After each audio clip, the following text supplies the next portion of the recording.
We're doing lives, we're doing calls, we're doing all things. Yeah. So dude, how's it going, brother? It's good, man. How are you? I am doing well. I am still in. I was telling Zach earlier, like, dude, I feel like I woke up in a different timeline. Yes. Where now it's a multiverse, and so I got the new car. Yep. So like, it was great. So fun. Where I went to Sphere Rocket Boot Camp the other day, and I just felt like it was like such douche material where I'm like, I'm going to roll up in my Tesla to the virtual assistant boot camp. And I'm just that guy, and let's go in and like, oh, look, there's the giant. Did you drive your hoverboard in? That would have been the ultimate. Like you on an iPad, on your Segway with your iPad, like going in. Yes, exactly. Yes. Yeah. With the goggles, Ray-Bans, Yeah. With the Meta Ray-Bans. Yes, exactly. And then I'm going to be like, I'm going to go over to the giant fridge. I'm going to have a Celsius. There you go. Yes. And it was like, but I got to say, dude, like, boom, they kick it off where they give now hard copy book. Not really me. Audible still counts. So yes. Yeah. So I have the entire series, but it's crazy that. So shout out to Jordan. Jordan Espeseth was the first one to like hit me to this. Nice. Maybe like, I don't know, 2 years ago. Yes. And I listened to it in the car two or three times. Such a good book. So the key is to listen to it on 3 times speed while you're reading the book. It locks it in. Like that is the most, like seriously, if you're listening to it and you're flipping the pages at 3 times speed, like that's what works for me. Okay. If you had to go psycho, that's how you do it. Well, like I love podcasts and shit at like 1.5. Yeah. Because then I feel like I'm getting something. Yes. I'm gaming the system. Yeah. Because obviously my history of needing to get sober, I like to feel like I was gaming the system. Yes. But so here it is. Shout out to the boys at Sphere Rocket. Boom. Good job. And dude, that was killer. And it was cool too. I know, we've said it a million times on here, or you've said it. Being in the rooms. Yeah. So like I think there were maybe 20 of us there. Yep. So it was just in the board. Yeah. And it was awesome to hear the different levels that people were at. Yeah. And it was perfect for me because the first ever boot camp that they've done shows up a week and a half after my gals come online. Yes. And it's like, okay, this is badass. And then the facility they have over there is the facility is amazing. Top shelf. And then I came away feeling really good about myself because the method to the madness here with the brick and mortar being somewhat of the tip of the spear or the sales funnel or however you want to look at it, they did the same thing. Yep. And then same with a guy from EXP from Branson, Missouri. Yeah. Paul, shout out to Paul because I had been in the room with him at EXPCon or whatever it was in Orlando and a couple of other places where like, oh, I recognize that guy with the shirt or whatever.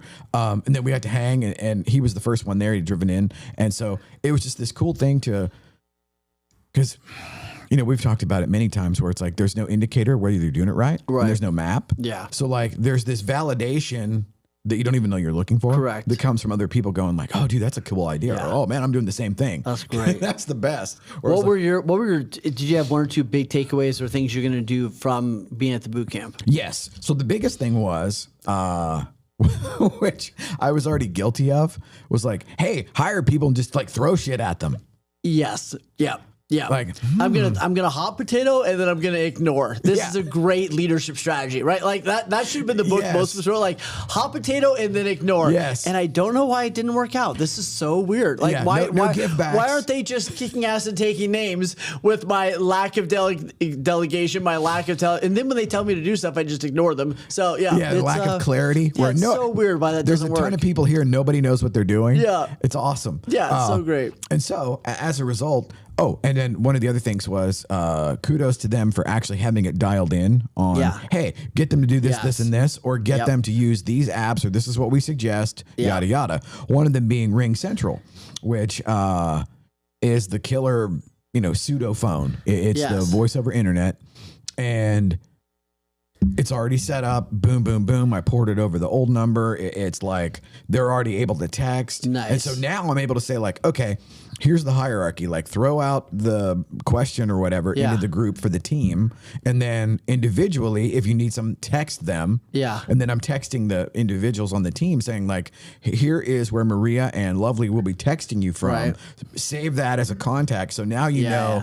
And so it's not this blind leading the blind, or just like, hoping it works. Yes, just like shooting air balls, into the void. As far as, WhatsApp is great for having everybody on the same page theoretically. Yes. But now having to be dialed in for specifics, and it's like, okay, well, if you're asking somebody about, 123 Main Street or whatever, and if it's Cruz that did the job or is doing the job or whatever, 8 people don't need a notification about that message when you drop it into so just the things there, the systemization and the intentionality of the whole thing. Yeah. Where it's like, oh my, I feel like I'm a grown up now. It's like, so great. So good. It's ridiculous.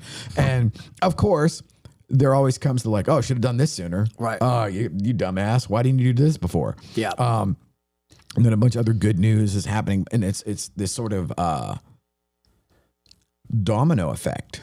Yeah. Where like I have a call a week from Tuesday to like dial in for another like sizable partnership, which I wouldn't have had the bandwidth to do. Correct. Had I not set up the VA system. Yeah. And then I already have them looking for another video editor part-time. So great. But the other cool thing was that another takeaway from the boot camp was being able to, I can't remember what he called it, but it's like a wish list. It's like my wish list for Santa. Yes. It's like, okay, if they could do this, and so like I was able to get granular in the world of the video editor. Love it. And it's like, okay, I would like somebody from 8 a.m. to 12 p.m. every day that can do Final Cut, that has a working knowledge of Adobe if necessary or whatever, but all this, and this.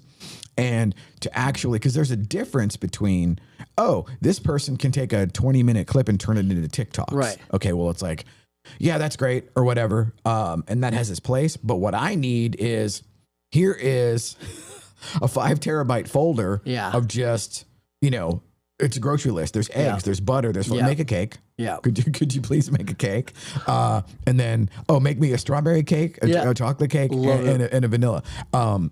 So that's what they're doing right now. Yeah. They're now out searching for that. And that's all. Well, somebody's just so good to go to those rooms and even just step out of the day to day and like be forced to like dream or be forced to write down or be forced to like, hey, let's think about this. Like just that time is so good to kind of get it out of your head. These things have just been rolling around. And it's like, I remember one time Justin was like, I think he was like, he said, write down your next 20 hires.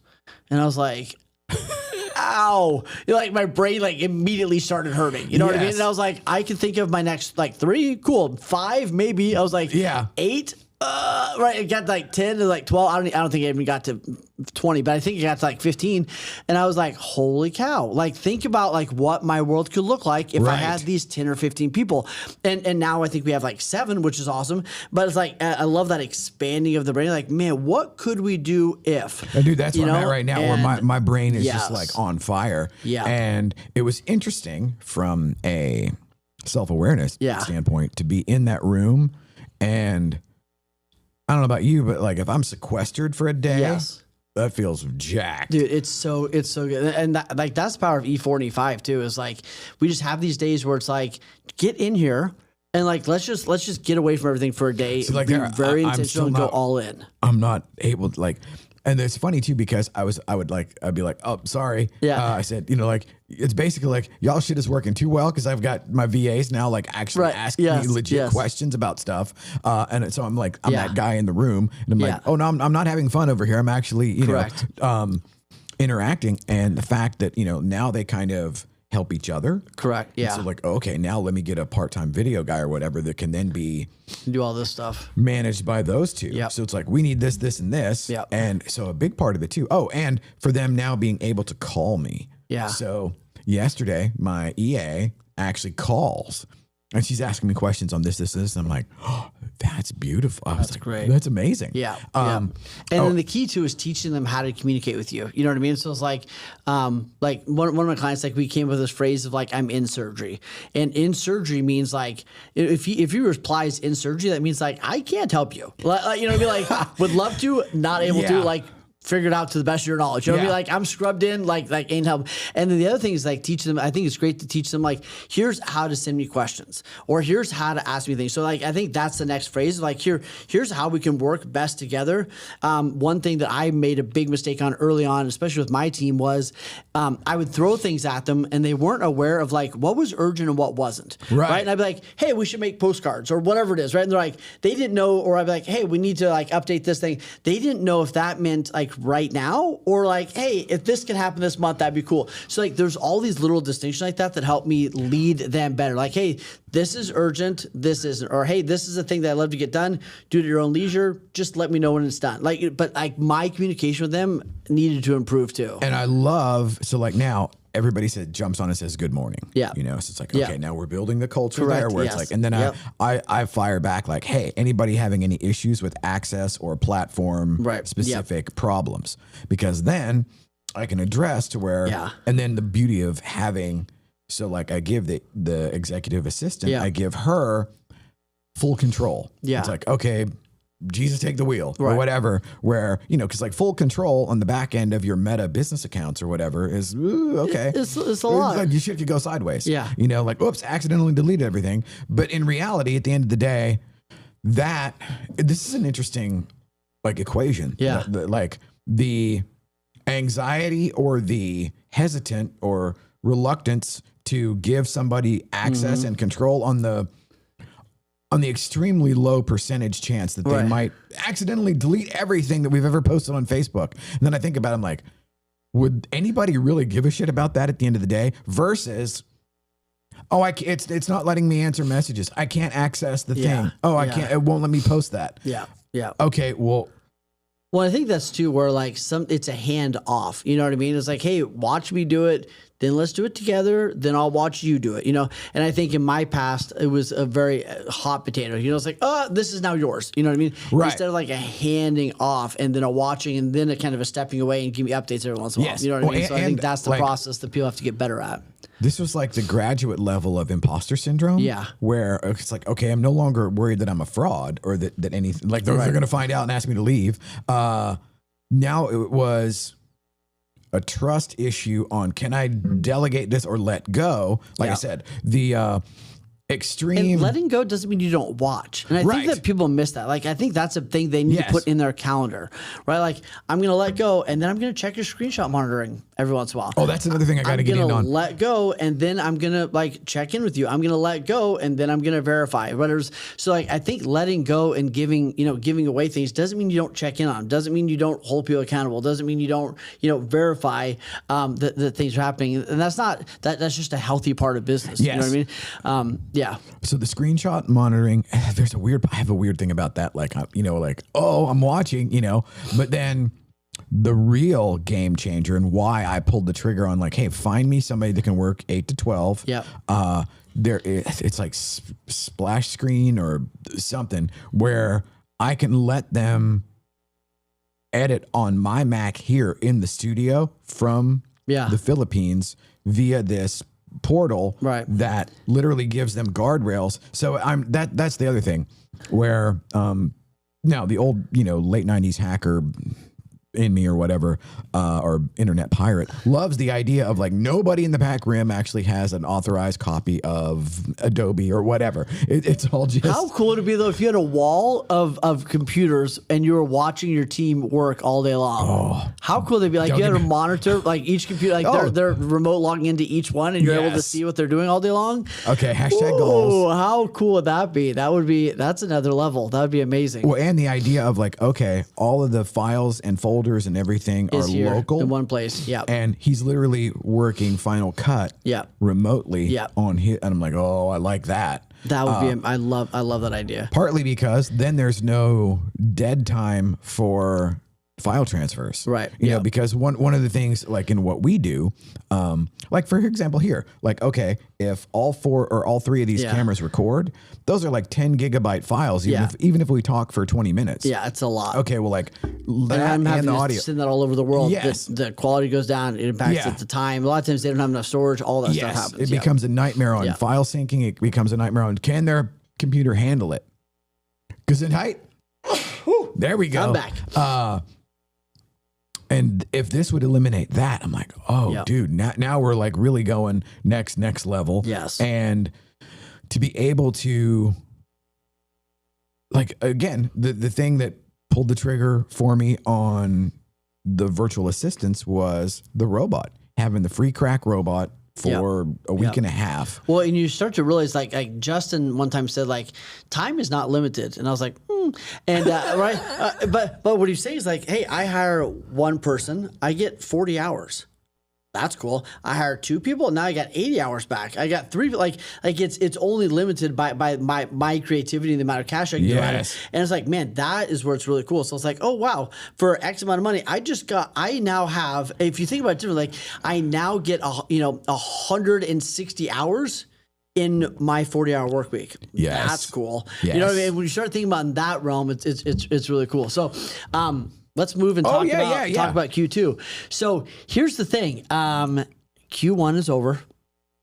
And what did you learn? And then let's talk about Q2. So one of the things that I recommend everybody do, and we're going to go through some of this, but one thing, if you want it, is I have a Q2 or a quarterly review questionnaire that I highly recommend people do. So there's 2 versions. There's one you do with your salespeople, and then there's like one you do with your operations team.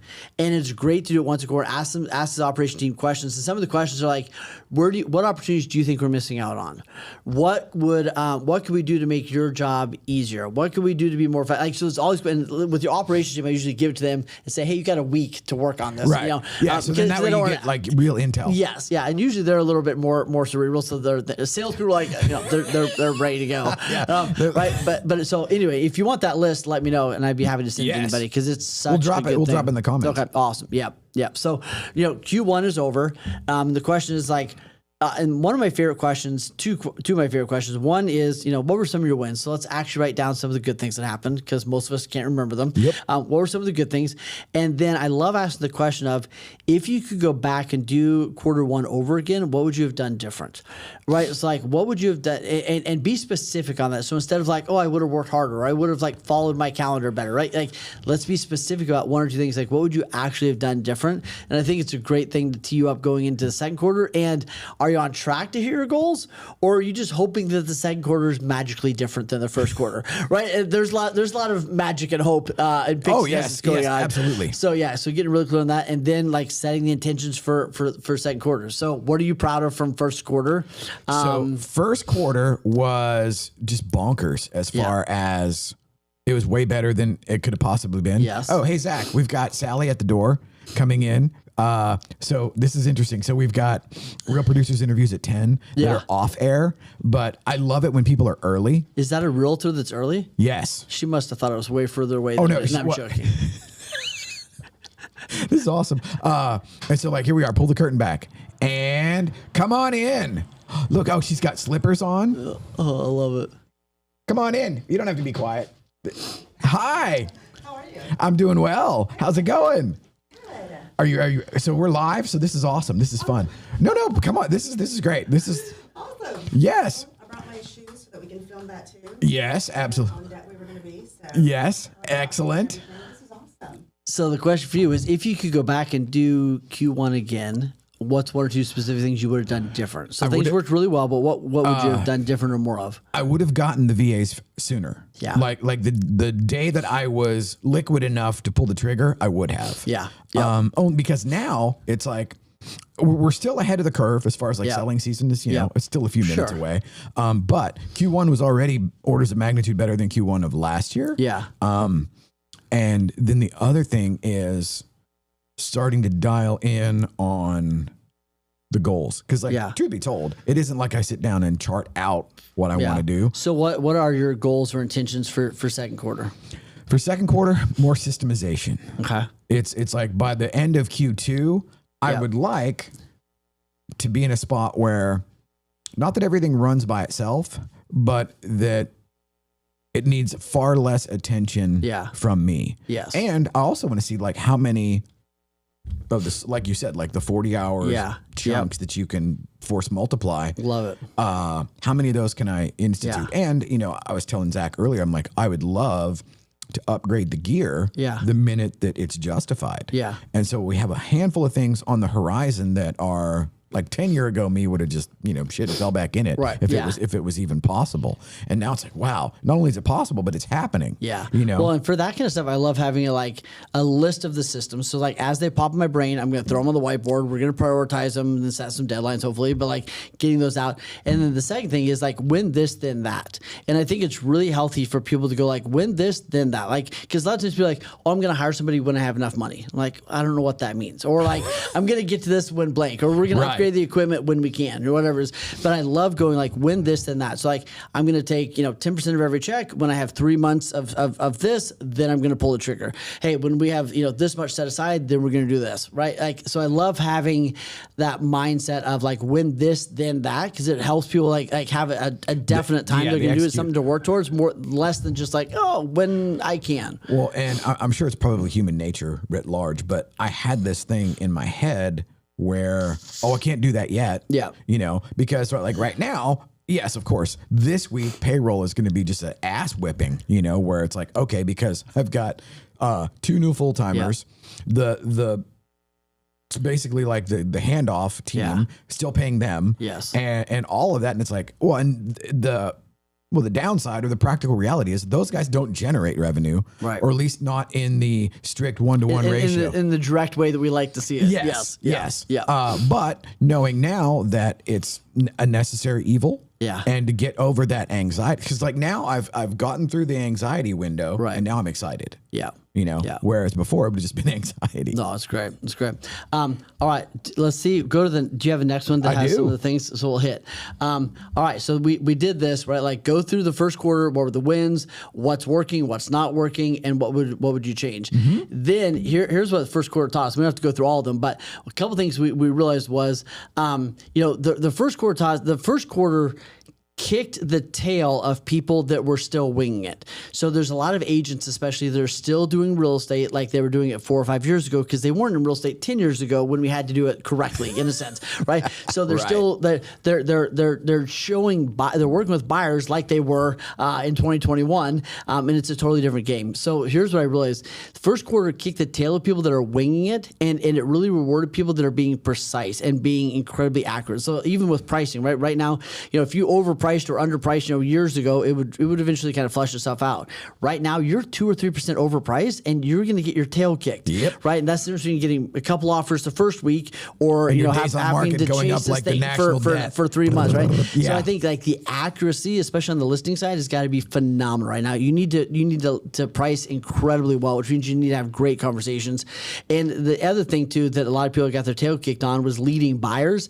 They let the buyers continue to lead them like they used to. Right, it's hey, let's go look at houses. Right, that was great when there was a lot of urgency, and they knew they needed to pick that, say yes or no. That was great. It worked well. But we got to go now. It's not working. Buyers are going, hey, let's look at 20 houses. Let's look at this. Let's back out for no reason. All these kinds of things. So what I'm realizing is so many agents are not leading well, and we got to go back to leading really well, which means doing a phenomenal buyer presentation, a phenomenal job of hey, what are your 5 musts? This house isn't that falls outside of this list. Are we changing the list, or are we not looking at this house? So I think leading better and educating better is a huge thing. Getting really back to the expert. Well, like you leadership said, there's the newish yeah. agent that didn't have Correct. that learning curve. Yeah. And so the only way they know how to do it is that sort of overhyped, crazy, over asking, Yes. you know, multiple offer madness. Yeah. And it's like, well, that's not really Right. the business. Right. You know? Yeah. And it's been very interesting because it's almost a cliche in the ones that were killing it the right way Right. are killing it now even Yes. more so. Yeah, 100%. And it becomes this interesting. It's right along. It's analogous with the AI thing. Yeah. It's like AI is not going to replace you. Your AI avatar is not going to work for you. All of that stuff. And the flip side of that is the ones who know what they're doing. Yeah. And the ones that are good with people. Yeah. Will always succeed. Oh, and by the way, we're in like the number 4 market in the country. Absolutely. So there's always going to be Yeah. business being done. For It's sure. just a matter of they're going to do it with For you. sure. Yes. Yeah. So what do you got coming up next? Next, actually, in like a week and a half, we have coaches training, which is going to be phenomenal. So if someone is leading a team and you want to get better at coaching, you absolutely need to connect with That'll me probably be on like that. Q3 or Q4. Let me It's build good. the army up. Oh, it's such a powerful experience. And then for people that want to actually make coaching a full-time yeah. gig, I mean, It's Yes. great for those people. Speaking of that, the take the stage. So, like, dude, now I saw the venue yesterday. How awesome would that be? Dude, I was telling Zach, I was like, dude, this thing is like state of the art video, LED walls, the whole 9. Yep. And even if we did a 1 or 2 day, dude, we have it all dialed in. We just set a date in the calendar and then do that, because Take the Stage is phenomenal. So well, and that's the perfect venue. I mean, that place is unbelievable, and it's free. Yeah, because I mean, well, awesome. technically it's not free, but we're part of the. I'm part of the family now. You already were. It's great. Oh, dude, I dropped your name like crazy. Oh, I love day. it. Thank you. So, Thank you. It's awesome. All right, what do you got coming up? Anything exciting? Man, we're about to interview Sally here. So we got the Real Producers Go Network crossover. I love it. Where it's basically. Well, kind of what we were saying a minute ago. The ones that are doing it right are going to kill it no matter what. And so that's who we're interviewing. And so Sally Morales is up next from Dallas Preston Road. Shout out to Teresa and Colette. Colette heard me. We were testing the live stream this morning. And as you know, my private persona is not PG-13. G-rated. Yeah, it is not family friendly. And so Colette texts me. She goes, wow, there's a lot of F-bombs on Fired Up Friday. Like, we're fixing things. That's what happens. Yes. And I was like, whoa. And because I didn't realize we were making sure that the feed was live or whatever. So I wasn't actually on camera, but it was the mics were going out live. And so she got the full hot order. Yep, there we go. Yeah. Thankfully, there was nothing too insanely crazy. It's just my foul mouth, normal self. Yeah. But with that, let's go Fire get 'em. up. Yes. Boss. Thank you, buddy. Bam.